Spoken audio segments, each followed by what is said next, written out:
This week we're going to be talking about content curation. Content curation is a relatively new concept in the way that we're talking about it this week. So, when you think about curation, you might think about librarians or museums. Nowadays, the term content curation means digital content, gathering, sorting, etc. So part of the art of content curation is finding content and then making it into shareable content. So there's a difference between actually curating content and just gathering content that you find on the internet.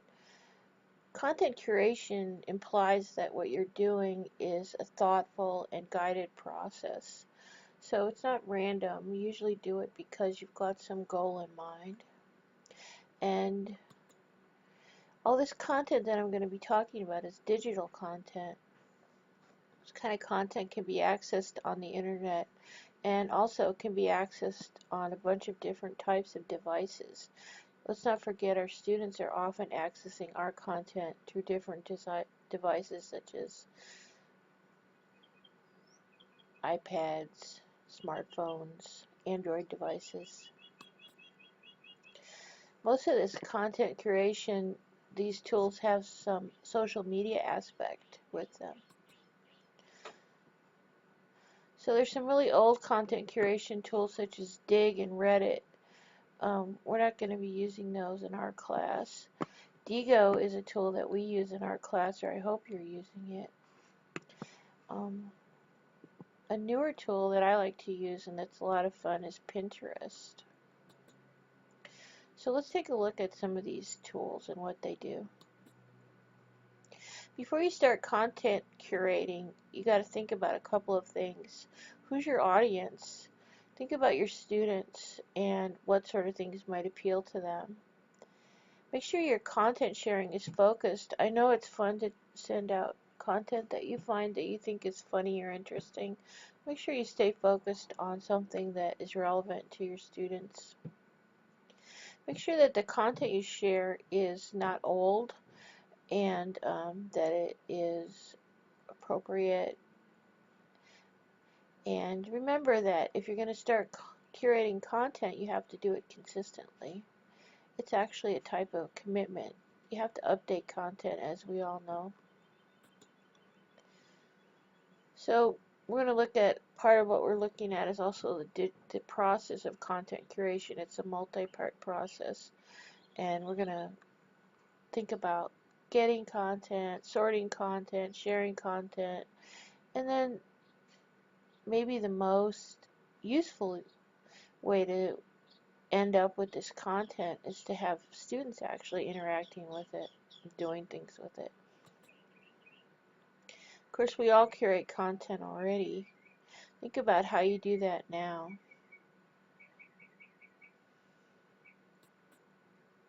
Okay, so here's some curation tools that you can fool around with this week if you want to. Pinterest is a really fun tool and it doesn't take a lot of, it's got a very small learning curve. Some people think Pinterest is only for stuff like recipes and fashion, but the truth is a lot of people use Pinterest for education.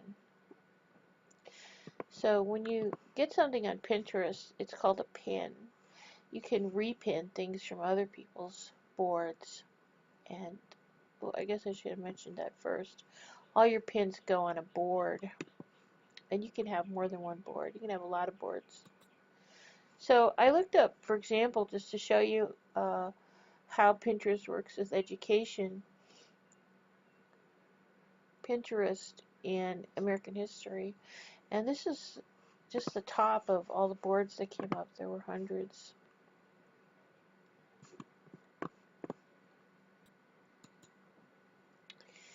So there's a lot of different ways you can use Pinterest with students. You could share information with them. That's the most basic way. But you can also have students do assignments in Pinterest, create boards on your topics.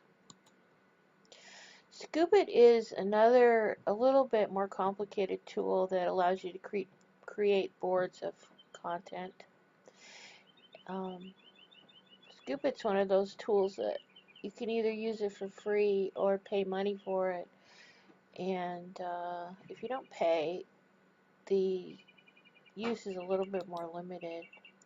The good thing about Scoopit is they have some amazing content on Scoopit. So it's a really good tool if you're searching for articles about a particular discipline. Here's an example of what they call a new scoop that I found on Scoopit. Teacher recommended tools for teaching and learning English. And I scooped it and added it to my board on online learning. Students tend to like Scoopit because it's a very visual tool, and also they can collaborate on the boards. Works great in a mobile setting, so it's good for using on your phone, for example. And educators like Scoopit mainly because it's got deep resources, and also it's a good collaborative learning tool for students. So here's an example of a Scoopit on plant biology that I found, but there's tons and tons of other ones. Diigo is a tool that we're using in this class. I hope you're using it. Diigo has a lot of other uses other than what we're using it for. In fact, the best thing I think is all the bookmarks that happen every day in the Diigo community. Educators have special access to Diigo, and for example, you can highlight and add sticky notes to websites.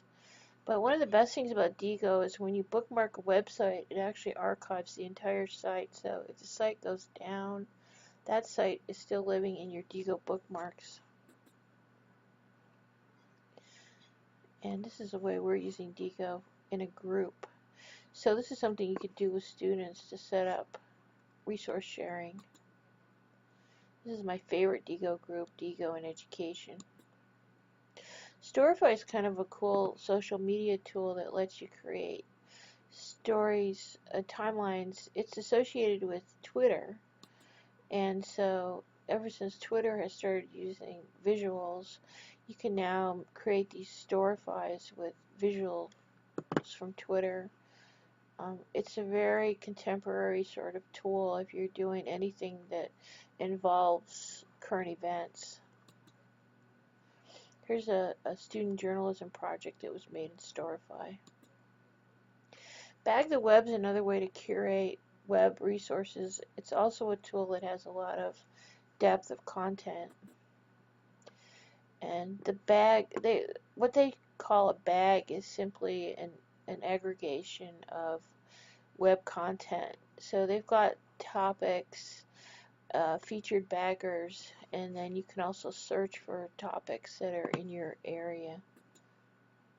Pearltrees is actually a really easy tool to use for content curation, and it works on all devices.